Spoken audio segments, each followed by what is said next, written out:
વડોદરા મહાનગરપાલિકામાં સ્વચ્છતા બાબતે બેઠકનું આયોજન કરવામાં આવ્યું। વડોદરા મહાનગરપાલિકાની વડી કચેરી ખાતે વડોદરાના પ્રથમ નાગરિક પિંકીબેન સોનીના અધ્યક્ષસ્થાને આ બેઠક મળી। મહાનગરપાલિકા આગામી સમયમાં ત્રિમાસિક સ્વચ્છતા અભિયાન સફાઈ માટેનું અભિયાનની શરૂઆત કરવા જઈ રહી છે અને તેને જ ધ્યાનમાં રાખતા આ બેઠક યોજવામાં આવી હતી, જેમાં મેયર પિંકીબેન સોનીની અધ્યક્ષતામાં આ બેઠક મળી, જેમાં આસિસ્ટન્ટ મ્યુનિસિપલ કમિશનર અને એઈ કક્ષાના અધિકારીઓ હાજર રહ્યા હતા। વડોદરા શહેરને વધુ સ્વચ્છ બનાવી શકાય તે દિશામાં વડોદરા મહાનગરપાલિકા દ્વારા કામગીરી કરવામાં આવે છે। હવે આ કામગીરીને આગળ ધપાવતા ત્રિમાસિક સફાઈ અભિયાન પણ વડોદરા મહાનગરપાલિકા શરૂ કરવા જઈ રહી છે અને તે જ બાબતે ચર્ચા કરવા માટે આ બેઠકનું આયોજન કરવામાં આવ્યું હતું। દરેક વોર્ડમાં સફાઈ માટેની હરીફાઈનું આયોજન કરવામાં આવશે અને વિજેતાને ઇનામ અને પ્રમાણપત્ર એનાયત કરવામાં આવશે। આ પ્રકારના કાર્યક્રમોનું આયોજન વડોદરા મહાનગરપાલિકા દ્વારા આગામી દિવસોમાં કરવામાં આવશે। સાથે જ આ ત્રિમાસિક સફાઈ અભિયાનની વાત કરીએ તો તેમાં સરકારી અને અર્ધ સરકારી સંસ્થાઓ, તેની સાથે એનજીઓ, આ તમામને જોડીને વડોદરા શહેરને વધુ સ્વચ્છ કઈ રીતે બનાવી શકાય તે દિશામાં પણ પ્રયત્નો કરવામાં આવશે। એ માટેના પણ કાર્યક્રમો વડોદરા મહાનગરપાલિકા દ્વારા હાથ ધરવામાં આવશે। આ તમામ બાબતો પર ચર્ચા કરવા માટે મેયરના અધ્યક્ષતામાં આ બેઠક મળી હતી। આપણે સૌ જાણીએ છીએ તેમ આપણા આદરણીય વડાપ્રધાન શ્રી નરેન્દ્રભાઈ મોદીજી સ્વચ્છ ભારત મિશન પર કામ કરી રહ્યા છે અને એમણે પોતાની ઓળખ પણ પ્રધાન સેવક તરીકે આપી છે। તો સાથે સાથે આપણા સફાઈ સેવકોને કોવિડના સમયે એમને વોરિયર્સ તરીકે બિરદાવ્યા, તો સાથે પોતે જમીન પર બેસી અને એમના ચરણ પણ ધોયા છે, કારણ કે ખરા અર્થમાં જો સ્વચ્છતાના માર્ગે સ્વાસ્થ્યની વૈભવ પ્રાપ્તિનું ઐશ્વર્ય જો આપણે મેળવી શકતા હોય તો એ એક જ માર્ગ છે કે આપણે જો જેટલું સ્વચ્છતા આપણા ઘરમાં, ગલીમાં, શહેરમાં અને દેશમાં રાખીશું એટલું જ આપણા ઘર, ગલી, શહેર અને દેશમાં સ્વાસ્થ્ય પ્રાપ્તિનો વૈભવ પણ પ્રાપ્ત થશે। ત્યારે આદરણીય મુખ્યમંત્રી શ્રી ભૂપેન્દ્રભાઈ પટેલજી દ્વારા પણ સ્વચ્છતાને પ્રાધાન્ય આપી અને કામગીરી કરવામાં આવતી હોય છે।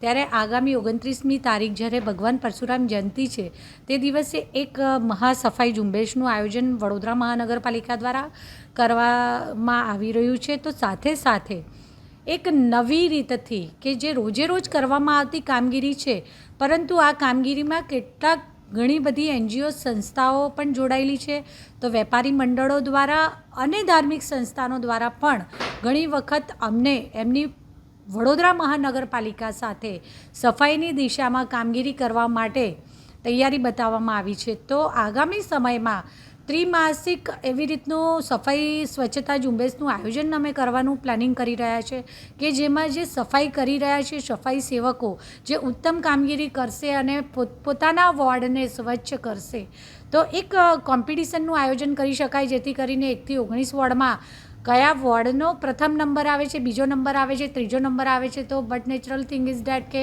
એક વખત જ્યારે કોઈકનું એપ્રિશિએશન થતું હોય તો એનું જોઈને બીજાને પણ એમ થાય કે ચલો આપણે પણ આ લિસ્ટમાં ફર્સ્ટ, સેકન્ડ, થર્ડમાં પ્રવેશીએ। અને ભૂતકાળમાં પણ આ રીતનું એક ત્રિમાસિક કોમ્પિટિશનનું આયોજન કરવામાં આવ્યું હતું, જેમાં એક સંસ્થા સ્પ્રેડિંગ સ્માઇલ્સ નામની સંસ્થા છે, જેમને અમે એમના ફાઉન્ડરને પણ આજે બોલાવ્યા હતા અને સંત નિરંકારી મંડળવાળા છે વારસિયા વિસ્તારમાં, એમને પણ બોલાવ્યા હતા, કેમ કે આમને જે તે સમયે 3 વર્ષ પહેલાં આવી રીતના કાર્યક્રમનું આયોજન કર્યું હતું અને ખૂબ સરસ રિસ્પોન્સ મળ્યો હતો। તો સાથે સાથે સફાઈની જે આપણી એક્ટિવિટી છે એમાં એક નોંધપાત્ર કંઈક અલગ ઉડીને આંખે વળગે તેવો સુધારો પણ જોવા મળ્યો છે અને એપ્રિશિએશન થવાથી આ લોકોનો જે સફાઈ સેવકો છે તેમનો ઉત્સાહ વધવા સાથે ખૂબ સુંદર કામગીરી એ વખતે કરવામાં આવી હતી અને કોર્પોરેશન દ્વારા એમની કામગીરીને બિરદાવતા સર્ટિફિકેટ આપવામાં આવ્યા હતા। તો સાથે સાથે એનજીઓ દ્વારા પણ સર્ટિફિકેટ અને ટ્રોફી વિતરણ હોય, ઇનામ વિતરણ હોય એવું કરી અને એમની કામગીરીને એમને જે સ્વચ્છતા કરી છે તેને રેન્કિંગ આપીને એની સાથે બિરદાવવામાં આવ્યા હતા। તો આ દિશામાં આયોજન કરવા માટેની દિશામાં વડોદરા મહાનગરપાલિકા દ્વારા આજરોજ આ આયોજન માટેની પ્રી પ્લાનિંગની આ મિટિંગનું આયોજન કરવામાં આવ્યું હતું, જેમાં અત્યારે અધિકારીશ્રીઓ અને AAA આ બધા જે પણ મુખ્ય લોકો છે એની સાથે બેસી અને વિચારોના આદાન પ્રદાન કર્યા કે આપણે આવું કંઈક ઇમ્પ્લિમેન્ટ કરવા જઈ રહ્યા હોઈએ તો કઈ કઈ વસ્તુ અને કયા કયા પાસાનો વિચાર કરવો જોઈએ। આપણે સૌ જાણીએ છીએ તેમ કે જ્યારે કોઈ પ્રાઇવેટ સેક્ટરની કંપની કે કોઈ સંસ્થાઓ હોય છે તો ત્યાં employee of the week, employee of the month એક બુલેટિન બોર્ડ હોય એમની કંપનીમાં, અને એમાં એમ્પ્લોયી ઓફ ધ વીક અથવા એમ્પ્લોયી ઓફ ધ મંથ હોય છે. ત્યારે એમના કામ કરવાની જે ક્ષમતા હોય છે, આ ક્ષમતામાં જે ઉત્સાહનું જે સર્જન થતું હોય છે ને, અને એ ઉત્સાહ દ્વારા ચોક્કસ એ કામ ખૂબ સરસ રીતે, અને જે તે વ્યક્તિ એમાં પોતાના મનથી જોડાય છે, આત્માથી જોડાય છે, અને જ્યારે મનથી કોઈ પણ કામ કરવામાં આવે ને ત્યારે તેનું સુંદર પરિણામ મળતું જ હોય છે. ત્યારે આપણા આદરણીય વડાપ્રધાન શ્રી નરેન્દ્રભાઈ મોદીજી પણ સ્વચ્છતાને પ્રાધાન્ય આપે છે. તો આપણા પરમ પૂજ્ય બાપુ પણ સ્વચ્છતાના આગ્રહી હતા, અને પોતે પોતાના જ્યાં રહેતા હતા ત્યાં પોતાની જાતે સફાઈ કરતા હતા.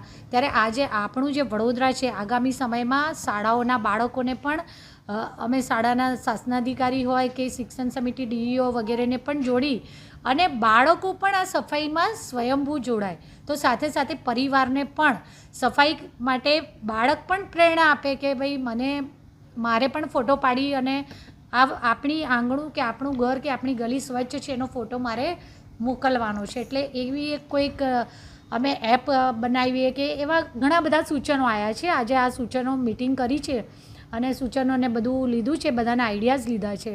આગામી સમયમાં ઇમ્પ્લિમેન્ટ કરવા માટેની તારીખ હશે આપને અગાઉથી જાણ પણ કરવામાં આવશે, અને સમગ્ર શહેરના બધા જ નાગરિકો, આપણું જે વડોદરા શહેર, વડોદરા પરિવાર છે ને, બધા ભેગા થઈ સાથે મળી અને આ સફાઈ દિશામાં કામ કરીશું તો ચોક્કસ આપણું શહેર પણ સ્વચ્છ બનશે.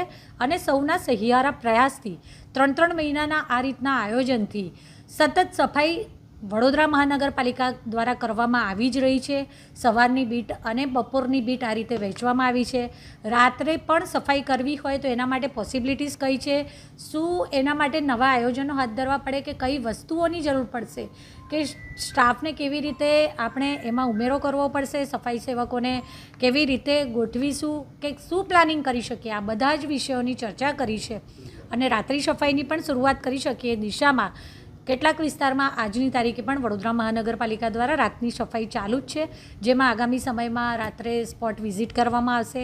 કારણ કે એવું પણ જોવામાં આવ્યું છે કે જ્યારે આવી રીતની રાત્રિ સફાઈ દરમિયાન કોઈ પદાધિકારી દ્વારા, કોઈ અધિકારીઓ દ્વારા વિઝિટ લેવામાં આવે છે ને, ત્યારે ત્યાં કામ કરતા સફાઈઓના ઉત્સાહમાં એક અનેરો ઉમંગ જોવા મળતો હોય છે. એ લોકો ખૂબ ખુશ થઈને કામ કરતા હોય છે કે અમે રાત્રે પણ આટલા વાગે કામ કરી રહ્યા છે.